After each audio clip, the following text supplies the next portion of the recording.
नमस्कार दोस्त। अकाउंट्स मोदी जी ने खुलवाए तो थैंक यू थोड़ा बोलेंगे उनको, तभी ये पूरा स्ट्रक्चर बन सकता है कि लोग 4% पर मैं आपको एक चीज बताऊं, मतलब अगर नेहरू जी ने आईआईटी नहीं बनाए होते तो आज बिहार में इंजीनियर नहीं होते, तो उस हिसाब से नेहरू जी का भी धन्यवाद होना चाहिए। अगर भाखड़ा नांगल डैम नहीं बना होता तो आज भारत में ग्रीन रेवोल्यूशन की बात नहीं होती। मैंने आपको कहा जिस दौर में जो लोग रहे उन्होंने अच्छा भी किया और खराब भी किया होगा। वो कुछ मोदी जी ने अच्छा किया है तभी तो लोगों ने उनको जिताया है, और मोदी जी ने कोई एहसान थोड़ी ना किया है। कोई भी जो जीत कर गया है वो एहसान थोड़ी ना कर रहा है। आपको जिताकर जनता ने ये काम करने के लिए तो किया है। अगर जनधन के लिए आप उनका धन्यवाद कर रहे हैं तो डिमोनेटाइजेशन के लिए उनको शिकायत भी कीजिए। अब तुरंत आप पलट के भागिएगा, डिमोनेटाइजेशन पर उनकी शिकायत भी कर लीजिए। मैं भागने वाली पत्रकार, आपने कहा ये बात, साल से तो आप अब बताइए, बात हो रही बिहार की, आप जनधन के लिए मोदी जी का धन्यवाद कराना चाहते हैं। अरे भाई, जनधन में मोदी जी का क्या है भाई? मोदी जी ने तो पूरे देखिए, मोदी जी ने बिहार के लिए कुछ नहीं किया है। मैं आपको कैमरे पर कह रहा हूं, कुछ नहीं किया है, कुछ नहीं किया है 15 साल में। ये बिहार, मोदी जी देश के प्रधानमंत्री हैं, वो बिहार के भी प्रधानमंत्री हैं और गुजरात के भी प्रधानमंत्री हैं। हम लोग एक बिहार में सीरीज चलाते हैं, देख लीजिएगा, सोशल मीडिया की, जिसकी आपने बात की, मोदी इन गुजरात, मोदी इन बिहार। मोदी जी जब गुजरात जाते हैं तो भाषण में कहते हैं गिफ्ट सिटी की बात, कच्छ में सौर ऊर्जा के सेंटर की बात, इन्वेस्टमेंट समिट की बात, 75 साल के बाद गुजरात कैसा दिखेगा, कल्चर से एग्रीकल्चर तक गुजरात कैसे विश्व में सबसे आगे होगा। ये बात मोदी जी करते हैं गुजरात में, अच्छी बात है। गुजरात में वो बुलेट ट्रेन की बात करते हैं। वही मोदी जी बिहार में आए, बिहार में क्या कहा? सहरसा से सभी श्रमिक परिवार को सौराष्ट्र महाराष्ट्र जाने के लिए एक नई वंदे भारत ट्रेन दे रहे हैं। सुरेश प्रभु जी ने एक नई घोषणा की है कि अब सामान्य रेलवे के ट्रेनों में 2 अनारक्षित डब्बे रहेंगे, जिसमें बिहार के लोग लास्ट में भी लटक कर चले जाएंगे। ये मोदी जी के शब्द हैं।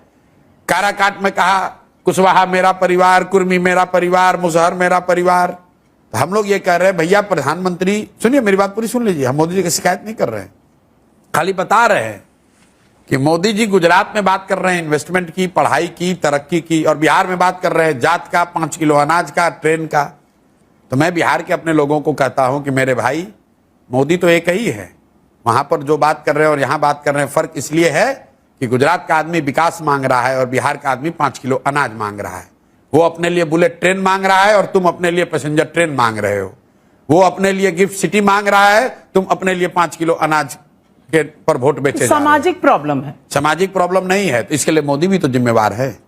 क्या गुजरात में जाति नहीं है? आप मोदी जी का भाषण सुनाइए जहां वो जाकर कह रहे हो पटेल मेरा परिवार, क्षत्रिय मेरा परिवार, कोड़ी मेरा परिवार, या कभी जाकर उन्होंने कहा गुजरात में? बिहार में आकर कहते हैं।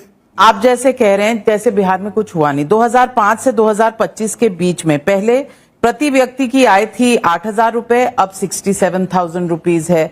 2005 में मोटा मोटी में ये फिगर्स निकाल के बिल्कुल उसका जवाब 2005 में बिहार में प्रति व्यक्ति बिजली थी 75 यूनिट्स, अब है 375 यूनिट। ग्रामीण सड़कें 8,000 किलोमीटर थी, अब 1.25 लाख किलोमीटर है।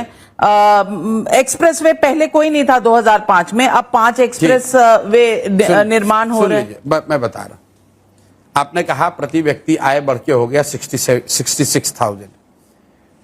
1900, आप 2005 से तुलना कर रही हैं, हम 2090 से गिनवा देते हैं आपको। 90 में जब लालू जी मुख्यमंत्री बने तो बिहार में प्रति व्यक्ति आय के हिसाब से देश का सबसे गरीब और पिछड़ा राज्य था बिहार देश में। 2005 में जो आपने आंकड़े बताए, उस आंकड़े के हिसाब से देश में प्रति व्यक्ति आय के हिसाब से सबसे निचले पायदान पर था बिहार।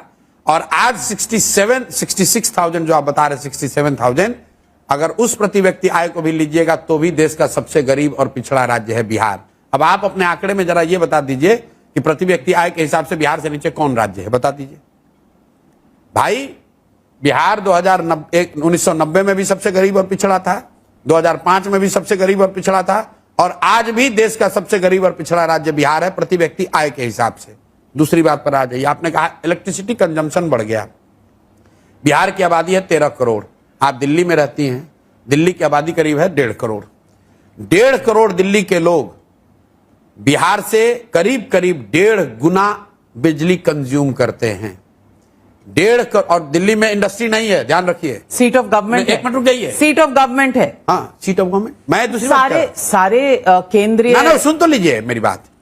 कोई ये कहेगा इंडस्ट्री में खपत होती है, ये खपत प्राइवेट कंजम्पशन है, ये बिजनेस फैक्ट्रियों का कंजम्पशन नहीं है, क्योंकि एनसीआर रीजन में फैक्ट्री नहीं लग सकती है।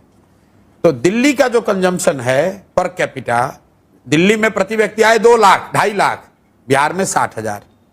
तभी तो दिल्ली में लोग बैठ के बिहारियों को गाली दे रहे हैं। दिल्ली में प्रति व्यक्ति इलेक्ट्रिसिटी का कंजम्पशन बिहार से 10 गुना ज्यादा है। 13 करोड़ लोग मिलकर उतना बिजली नहीं कंज्यूम कर रहे हैं जितना कि दिल्ली के 1.5 करोड़ जनता कर रही है। आपने कहा ग्रामीण सड़कों की बात, एक्सप्रेसवे की बात। मेरे भाई, अगर आप अहमदाबाद को, गुजरात को बंगाल से जोड़िएगा तो वो सड़क बिहार होकर जाएगी कि नहीं जाएगी? आप कोई बिहार पे एहसान कर रहे हैं? मतलब बिहार में वो मतलब हवाई यात्रा नहीं ना कराइएगा। ये बिहार के लिए कोई एक्सप्रेसवे नहीं बना है।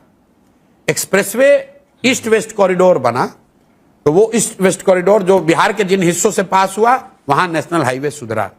जब गोल्डन क्वाड्रेटल बना, बिहार में NH2 था, जो जीटी रोड जिसको कहते हैं, वो उसका चौड़ीकरण हुआ, उसको बिहार को लाभ मिला।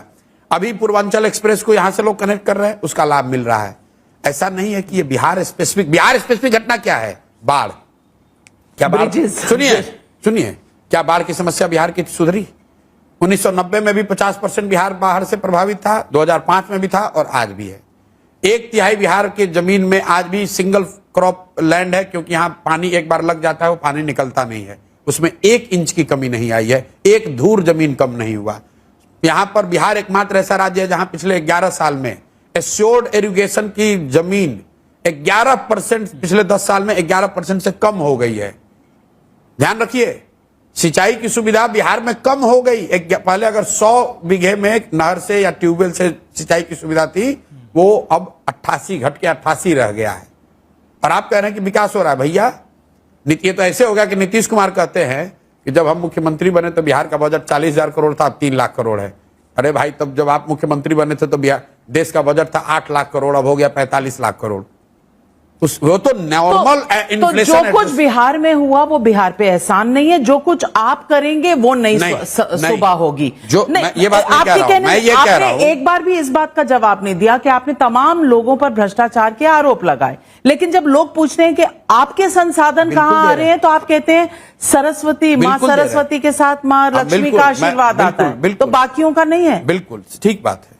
आप मान लीजिए पत्रकार हैं, आप दिल्ली में 5 करोड़ का घर खरीदिएगा, कहां से खरीदिएगा? आप सरस्वती की कृपा है, आप पत्रकारिता करती हैं, आपको सैलरी मिलती है, उस पर आप टैक्स भरते हैं और उससे घर खरीदते हैं। तो प्रशांत किशोर भी जो काम करते हैं, पर मैं पॉलिटिकल आउटफिट नहीं चला सकती। सुन तो लीजिए मेरी बात, संभव है। दिल्ली में बहुत इतने लोग हैं जो चाहे तो पॉलिटिकल आउटफिट चला सकते हैं। आप अपनी सैलरी से नहीं चला सकते, मैं ये कहना। मैं बता रहा हूं, मैं सैलरी थोड़ी कमाता हूं। मैं जब कह रहा हूं मुझे पैसा, सरस्वती की जब हम लोग बात कर रहे हैं तो हम लोग क्या कह रहे हैं? हम लोग जिसको सलाह देते हैं, जिसको आप कंसल्टिंग कह लीजिए, वो पैसा हमको मिलता है, उस पर बाकायदा जीएसटी भरते हैं, टैक्स भरते हैं और उस पैसे से चला रहे हैं। इसमें क्या दिक्कत है? इतना बड़ा आउटफिट चल सकता है 3 साल और एक पॉलिटिकल आउटफिट के इससे ज्यादा चल सकता है। आप कैसे जानते हैं कि मैं कितना पैसा टैक्स भरता हूं? आपको ये कैसे पता है कि मैं कितना पैसा टैक्स भरता हूं? नहीं, मैं तो नहीं जानती, लेकिन सवाल आपसे पूछा जाता है तो आप उनको जवाब दे रहा हूं ना। मैं आपको डंके की चोट पे कह रहा हूं, प्रशांत किशोर कोई बिजनेस नहीं करते हैं, हम कोई ठेकेदारी नहीं करते हैं, कोई बालू शराब माफिया काम नहीं करते हैं। इस पूरे देश में कोई अफसर अगर आपको ये बता दे कभी प्रशांत किशोर ने उसको ट्रांसफर पोस्टिंग काम के लिए किसी के कराने के लिए फोन किया हो, तो पैसा आता कहां से है? पैसा 2 तरीके से आता है। जो मैं लोगों को सलाह देता हूं, अब पहले मैं पैसा नहीं लेता था, लेकिन जब मैंने बिहार का अभियान शुरू किया तो मैंने कहा भाई अब सलाह दूंगा, पैसे लूंगा, क्योंकि मुझे पैसे चाहिए। पैसे क्यों चाहिए? मुझे अपने लिए नहीं, जो मेरी फीस है वो फीस आप जनसुराज को डोनेट कर दो, और उस डोनेशन पर भी जीएसटी लगता है, उस डोनेशन पर इनकम टैक्स भरते हैं, तब जो पैसा बच जाता है। पॉलिटिकल पार्टी का तो कोई इनकम टैक्स नहीं, बिल्कुल नहीं, क्योंकि पॉलिटिकल पार्टी को नहीं दे रहे ना, वो मुझे दे रहे हैं। मैंने ये कहा है कि 10 वर्ष तक जो भी कमाऊंगा वो सारा पैसा जनसुराज को डोनेट कर दूंगा। ये चोर भ्रष्टाचारी हमसे बात करेंगे। बिहार की जनता के बारे में आप एक वर्ड बताइए। अशोक चौधरी बिहार की जनता को ये मालूम है इसलिए देखिए कैसे थर थर कांप रहे हैं ये लोग। कौन?